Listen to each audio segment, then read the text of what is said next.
வணக்கம். Veranda ஐஏஎஸ்ஸின் current affairs வழிகாட்டியாக உங்கள் ஃபாத்திமா பாபு. இந்த வீடியோவில் வரப்போகிற 2026 டிஎன்பிஎஸ்சி குரூப் 1 எக்ஸாமில் கண்டிப்பாக கேட்கறதுக்கு சான்ஸ் இருக்கிற முக்கியமான டாபிக் ஜியோகிராஃபிக்கல் இண்டிகேஷன், அதாவது புவிசார் குறியீடு. சுருக்கமாக சொல்லணும்னா ஜிஐ டேக். இந்த டாப்பிக்கை தான் ப்ரீவியஸ் இயர் கொஸ்டின் அனாலிசிஸோட பார்க்க போகிறோம். வாங்க பார்க்கலாம். ஜிஐ டேக் அப்படின்னா என்ன, அதனுடைய முக்கியத்துவம் என்ன, அதெல்லாம் இப்போ ஒன்னொன்னா பார்க்கலாமா? அதுக்கு முன்னாடி சிலபஸ் ரெலவன்ஸை பார்த்துடலாம். இந்த டாபிக் எக்கானமியில மட்டும் இல்ல, ஜியோகிராஃபி அண்ட் கரண்ட் அஃபேர்ஸ் சப்ஜெக்ட்ஸ்லயும் கவர் ஆகக்கூடிய ஒரு மிக முக்கியமான டாபிக். டிஎன்பிஎஸ்சி குரூப் 1 ப்ரிலிமினரி எக்ஸாம்ல டைரக்ட் கொஸ்டினா வரலாம். மெயின்ஸ்ல டிஸ்கிரிப்டிவ் ஆன்சர் எழுதும் போது யூஸ் ஆகும். மாணவர்களே, முதல்ல ஒரு கொஸ்டின் கேட்கிறேன். காஞ்சிபுரம் பட்டு சேலைன்னு சொன்ன உடனே ஏன் காஞ்சிபுரம் தான் ஞாபகத்துக்கு வருது? மதுரை மல்லின்னு சொன்னா ஏன் மதுரை நினைவுக்கு வருது? நீலகிரி டீ, திண்டுக்கல் பூட்டு, பழனி பஞ்சாமிர்தம், ஈரோடு மஞ்சள், தஞ்சாவூர் ஓவியம், இந்த ப்ராடக்ட்ஸோட பெயரே அந்த ஊரோட பெயரை உலகத்துக்கு சொல்லுது. இதுதான் ஜிஐ டேகோட அடிப்படை கான்செப்ட். ஒரு ப்ராடக்ட் எந்த பகுதியில தயாரிக்கப்படுதோ அந்த பகுதியோட மண், தட்பவெப்பநிலை, இயற்கை வளம், பாரம்பரிய உற்பத்தி முறை, தலைமுறையா வந்த அறிவு மற்றும் திறமை ஆகியவற்றால அந்த ப்ராடக்ட்டுக்கு ஒரு யூனிக் குவாலிட்டி உருவாகுது. அந்த குவாலிட்டியை வேற எந்த இடத்துலயும் அதே மாதிரி உருவாக்கவே முடியாது. அந்த யூனிக் ஐடென்டிட்டிக்கு கவர்மெண்ட் சட்டப்படி கொடுக்கிற பாதுகாப்பு தான் ஜியோகிராபிக்கல் இண்டிகேஷன் அல்லது ஜிஐ டேக். ஜிஐ டேக ஒரு பிராண்ட்னு நினைக்க கூடாது. நைக்கி ஒரு பிராண்ட், ஆப்பிள் ஒரு பிராண்ட், டாடா ஒரு பிராண்ட், இதெல்லாம் ஒரு கம்பெனிக்கு சொந்தமானது. ஆனா காஞ்சிபுரம் சில்க் ஒரு கம்பெனிக்கு சொந்தமானது கிடையாது. அந்த பகுதியில பாரம்பரிய முறையில உற்பத்தி செய்யற அனைத்து தறிக்காரர்களுக்கும் அந்த பெயரை பயன்படுத்த உரிமை இருக்கு. அதனால ஜிஐ அப்படிங்கிறது இண்டிவிஜுவல் ப்ராப்பர்ட்டி கிடையாது, அது கம்யூனிட்டி இன்டெலெக்சுவல் ப்ராப்பர்ட்டி. அதாவது ஒரு ஊர், ஒரு சமூகம், ஒரு உற்பத்தியாளர் சங்கம் சேர்ந்து பாதுகாக்க வேண்டிய கலெக்டிவ் ரைட். இதுதான் ட்ரேட்மார்க்குக்கும் ஜிஐக்கும் உள்ள மிகப்பெரிய வித்தியாசம். குளோபலைசேஷன் வந்த பிறகு உலக நாடுகள் எல்லாம் ஒருத்தருடைய பொருளை இன்னொருத்தர் காப்பி பண்ண ஆரம்பிச்சாங்க.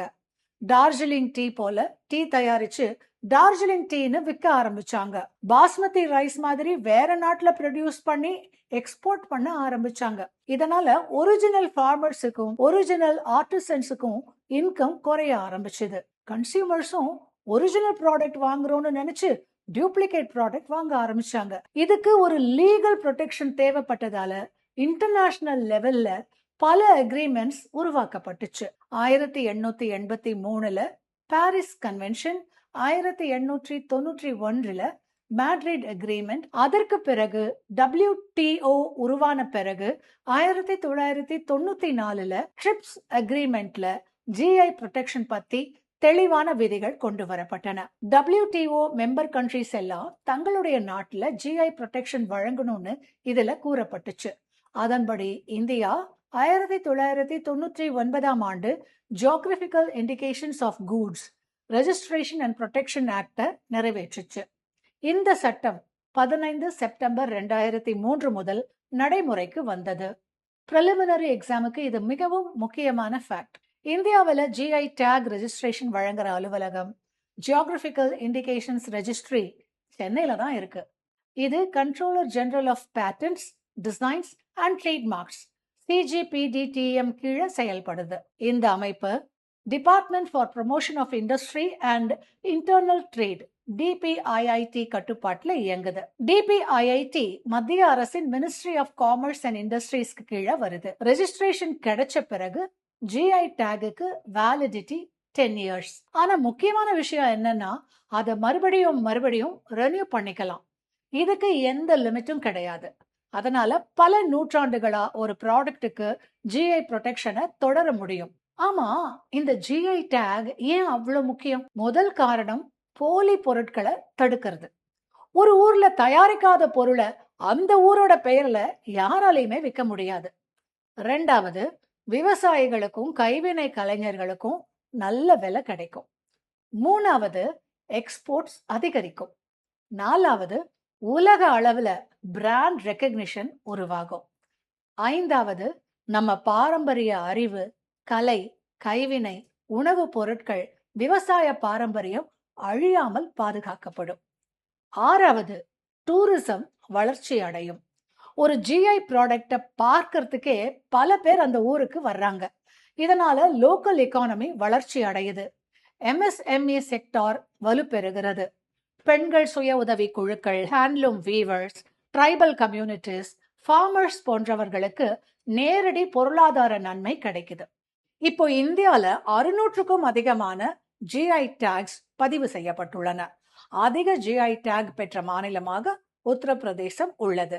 தமிழ்நாடு 2வது இடத்துல வேகமா முன்னேறி வருது. தென்னிந்தியாவில் தமிழ்நாடு தான் முதலிடம். 2025 ஜனவரியில நடைபெற்ற ஜிஐ சமாகம் நிகழ்ச்சியில மத்திய அமைச்சர் பியூஷ் கோயல் 2030க்குள் இந்தியாவில் 10,000 ஜிஐ டேக்ஸ் பதிவு செய்ய இலக்கு நிர்ணயிச்சாரு. இதற்காக தனி கண்காணிப்பு குழுவும் அமைக்கப்படும் என்று அறிவிக்கப்பட்டது. இது இந்தியாவின் லோக்கல் ப்ராடக்ட்ஸை குளோபல் ப்ராடக்ட்ஸா மாத்திர முயற்சியின் ஒரு பகுதியாகும். தமிழ்நாட்டை பொறுத்த வரைக்கும் காஞ்சிபுரம் பட்டு, மதுரை மல்லி, நீலகிரி தேயிலை, பழனி பஞ்சாமிர்தம், திண்டுக்கல் பூட்டு, தஞ்சாவூர் ஓவியம், தஞ்சாவூர் தலையாட்டி பொம்மை, ஈரோடு மஞ்சள், ஸ்ரீவில்லிபுத்தூர் பால்கோவா, மகாபலிபுரம் கல் சிற்பம் போன்றவை மிகவும் முக்கியமான ஜிஐ ப்ராடக்ட்ஸ்.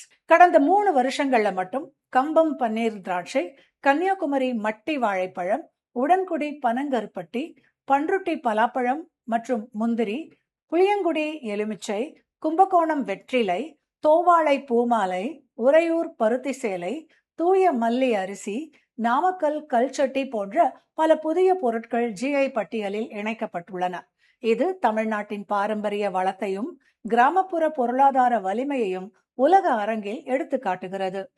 பிரிலிமினரி எக்ஸாம்ல ஜிஐ டேக்ஸ் தொடர்பான கேள்வி வந்தா act, year, TRIPS agreement, WTO, GI registry, Tamil Nadu GI products, recent GI tags இதெல்லாம் நினைவுல வச்சிருக்கணும்.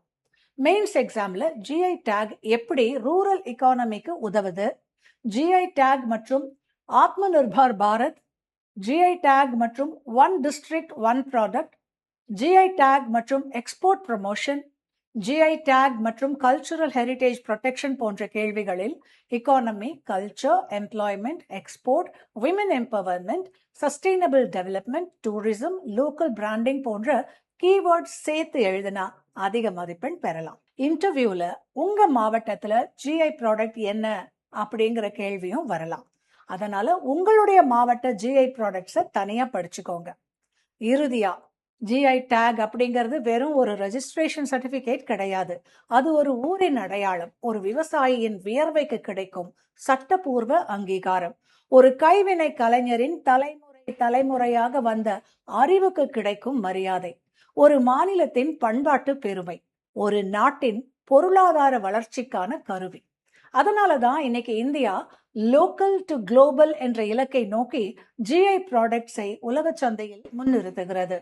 டிஎன்பிஎஸ்சி குரூப் 1 மாணவர்களாகிய நீங்கள் ஜிஐ டேக ஒரு கரண்ட் அஃபேர்ஸ் டாபிக்கா மட்டும் பார்க்காம இந்தியாவின் பொருளாதாரம், பாரம்பரியம், சட்டம் மற்றும் சமூக வளர்ச்சியை இணைக்கும் ஒரு முழுமையான தலைப்பாக புரிந்து கொள்ள வேண்டும். ரொம்ப இம்பார்ட்டன்ட் டாபிக், நல்லா படிங்க. இந்த வீடியோ உங்களுக்கு பிடிச்சிருந்தா லைக்ஸ் அண்ட் கமெண்ட்ஸ் பண்ண மறக்காதீங்க. உங்களை மாதிரி ஆஸ்பிரண்ட்ஸ் கூட இந்த வீடியோவை ஷேர் பண்ணிக்கோங்க. இந்த மாதிரி வீடியோஸை தொடர்ந்து பார்க்க வெராண்டா IAS சேனலை சப்ஸ்கிரைப் பண்ணிக்கோங்க.